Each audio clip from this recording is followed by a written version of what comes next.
Well, I'm curious to hear what your thyroid diet is all about, so our listeners can really understand, like, what food should I be, food should I be eating, and what food should I be avoiding?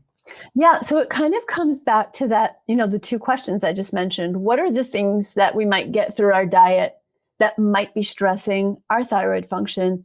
And what are the things that we're missing or we can use to support thyroid function?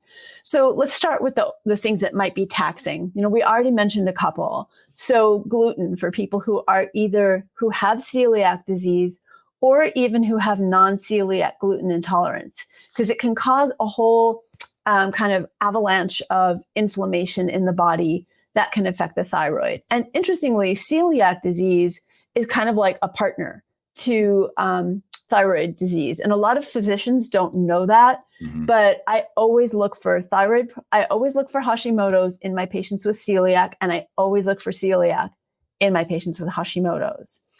So that's one thing is gluten.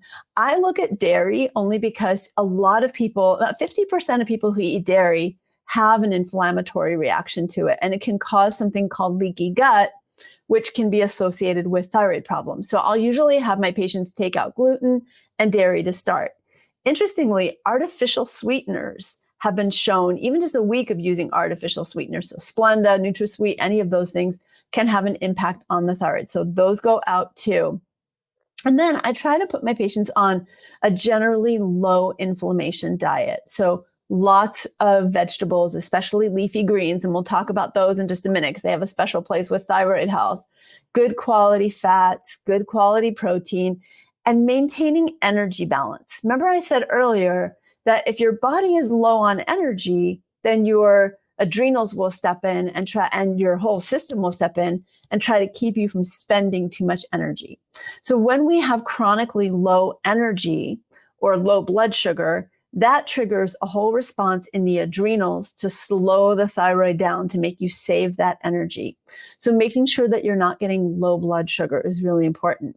A couple of other things are important. There's a chemical that's in a lot of fast rising flours, pizza doughs, baked products.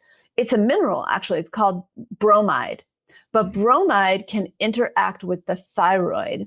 And because iodine is important for the thyroid and it's in the same class of chemical elements, I recommend getting your diet bromide free. So it really does mean avoiding kind of commercial baked goods. But if you're avoiding gluten, you'll usually end up avoiding those too. And then, interestingly, fluoride. Bromide, fluoride, iodide. They're all in that halide chemical group that if you ever studied chemistry, it's in that periodic table.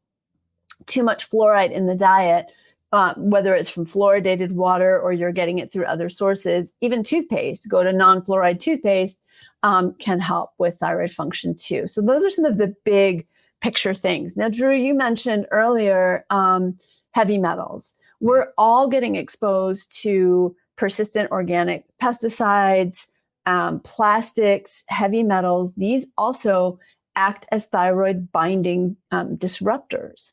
So as much as one can afford to, going organic, not using food packaged in plastics, not heating your food or storing your food in microwave, in plastic containers. And then to the extent that you can avoid heavy metals in the diet by going organic, those are all just, those are big things, but really important to do, even if you just pick a few of them, at a time. And then what are we missing that we can use to support thyroid health? Well, I mentioned greens. Greens are really important for inflammation. And some of you may have heard, oh, you can't eat kale, you can't eat broccoli, you can't eat anything in that class of vegetables if you have a thyroid problem. That's not actually true. Those vegetables are really helpful for you in general, but you don't want to eat them raw. If you eat a kale salad once in a while, once every couple of few weeks, that's fine. But juicing kale, juicing your leafy greens, not so much when you have a thyroid problem. Eat them steamed, eat them sauteed, eat them roasted, but just focus less raw on those. Lettuces, those are fine. Lettuce, spinach, that's all fine. But the kale, collards, broccoli, bok choy, all of that cooked. So there are several nutrients that our bodies require to make thyroid hormone. So we start with iodine. That's the main building block of thyroid hormone. So you have to get enough iodine in your diet. And a lot of people don't. And if you're vegan or don't eat fish, if you're not using iodized sea salt, most of us don't, right? We're using healthier non-iodized sea salt or Himalayan salt. So you might not be getting enough iodine in your diet. One thing you can do is add sea vegetables. I know these are going to sound really weird if you're not familiar with them, but dulse, alaria, wakame. You can even buy dulse flakes at the health food store and put a couple of teaspoons in your food every day. Or you can take a multivitamin that has iodine in it, which everyone who's trying to get pregnant or is pregnant should make sure they're getting at least 290 micrograms of iodine in their prenatal or multivitamin every day. So iodine in the diet or in iodized salt, which is I'm not a huge fan of, or through a multi.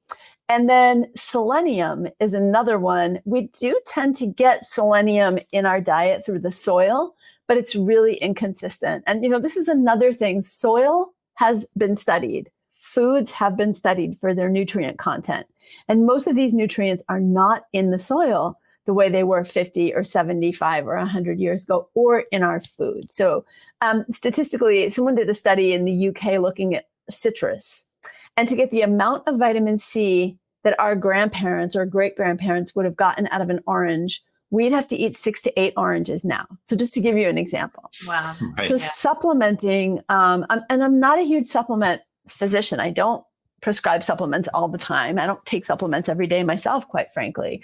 But if you are struggling with a thyroid problem, have a family history of one, or want to try to prevent one, or are pregnant, selenium is another nutrient, and you want to get that in your multivitamin as well. It's usually about 200 micrograms a day therapeutically if you do have a thyroid problem. And then making sure you're taking care of your other systems, right? So magnesium and B complex for stress is really, really important. Making sure you have enough vitamin D. Interestingly, low vitamin D has been associated with an increased risk of thyroid problems. And giving vitamin D, even 2,000 to 4,000 units a day, which is a pretty standard daily dose, has been shown to reverse or reduce thyroid problems. So vitamin D is really important, also super important for the immune system too. So whether you have autoimmune or non-autoimmune, that's another really important one.